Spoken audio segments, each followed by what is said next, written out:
नमस्कार प्रेक्षकांनो, लक्ष्मीच्या पावलांनी या मालिकेच्या आजच्या भागामध्ये आपण पाहत आहोत की घरामध्ये सर्वजण हॉलमध्ये जमलेले असतात. आबा तिथे येऊन अद्वैतला समजावून सांगतात की कलाला आपण काल एक चान्स द्यायला हवा होता, कारण त्या बिचारीची एकही बाजू एकदाही कोणीही तिची बाजू ऐकून घेतली नाही आणि एकतर्फी तिच्यावरती आरोप करण्यात आले आणि हे अत्यंत चुकीचं आहे. आबा पुढे समजावून सांगताना म्हणतात की तिची कमी खरंच भासत आहे, कारण सर्व मॅनेजमेंट ती घरामध्ये व्यवस्थित पार पाडत होती. हे ऐकल्यानंतर ते अद्वैतला म्हणतात की तुलाही तिची आठवण येत असेल ना. असं म्हटल्यानंतर अद्वैत विचार करत असतो, कारण तो ऑलरेडी उदास असा झालेला असतो, कारण त्यालाही तिची आठवण येत असते. इकडे अनामिकाने लग्नाच्या पहिल्याच दिवशी किचनचा ताबा घेतलेला असतो. सर्वांसाठी अगदी आनंदाने आणि प्रेमाने अनामिकाने चहा आणि कॉफी बनवलेली असते. रजनी म्हणते की आबा, आज खास हिने सर्वांसाठी कॉफी आणि चहा बनवला आहे व रजनी सर्वांना देत असते. यानंतर रजनी म्हणते की अनामिका, हा मग जो आहे तो आबांना दे.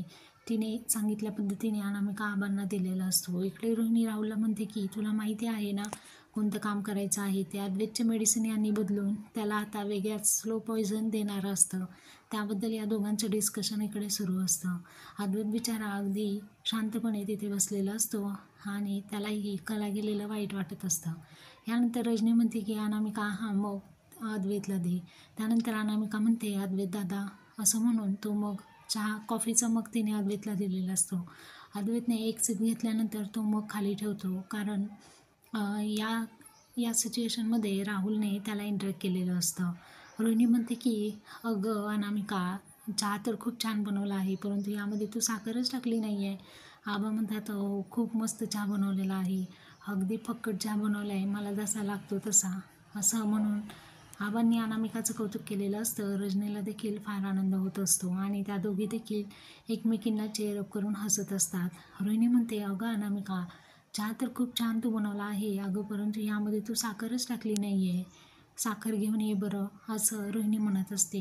नैना अगदी शांतपणे घडलेलं डिस्कशन यांचं सर्व ऐकत चहाचा आनंद घेत पित असते. रोहिणी म्हणते, अगं अद्वैतच्या मगमध्ये 2 चमचे साखर टाक ना, त्याला ग्लुकोजची गरज आहे, पाहिलं ना. अरे अद्वैत, थोडी साखर तू घेत जा, तुला ग्लुकोजची गरज आहे, ग्लुकोज कुठून भेटणार आहे, तू थोडीफारही साखर घेत नाही आहे, असं रोहिणी अद्वैतला म्हणत असते. आणि अनामिकाला म्हणते की अगं अनामिका, जा अद्वैतच्या मगमध्ये एक थोडीफार साखर टाकायची आहे, ती घेऊन ये. अनामिका देखील म्हणते की हो हो, अद्वैत दादाला चालत नाही ना, म्हणून त्यांच्या मगमध्ये मी कॉफीमध्ये साखरच टाकलेली नाही आहे. यानंतर रोहिणी म्हणते, अगं घेऊन ये, त्याला एनर्जीची गरज आहे, जर साखरच नाही खाल्ली, शरीरामध्ये साखरच नाही गेली तर एनर्जी कुठून भेटणार आहे, ऑलरेडी तो आजारी आहे, मेडिसिन्स त्याला घ्यायचे आहेत. आबा देखील म्हणतात, हो हो, अरे काही साखर घेण्यापेक्षा तू थोडीफार साखर घेत जा, असं आबांनी देखील अद्वैतला समजावून सांगितलेलं असतं. आणि रोहिणी हळूच राहुलच्या कानामध्ये म्हणते की आता काय करायचं आहे ते तुला माहिती आहे ना.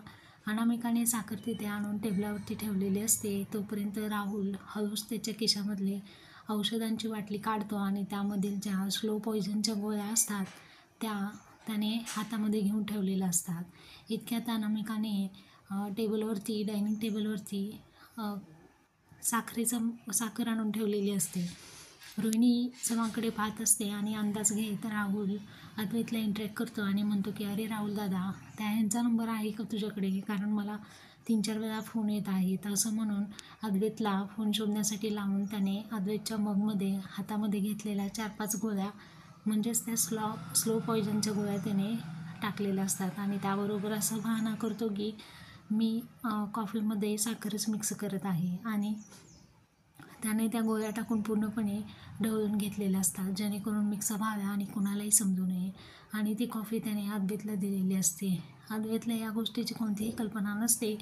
राहुलने त्याचं काम फत्ते केलेलं असतं. या गोष्टीचा आनंद त्याच्या चेहऱ्यावरती झळकत असतो. अद्वैत बिचारा कोणत्याही गोष्टीची कल्पना नसताना ही कॉफी आनंदाने पित असतो. आणि पुढे आपण पाहत आहोत की अनामिका आणि रजनी या दोघेही तिथेच थांबलेल्या असतात.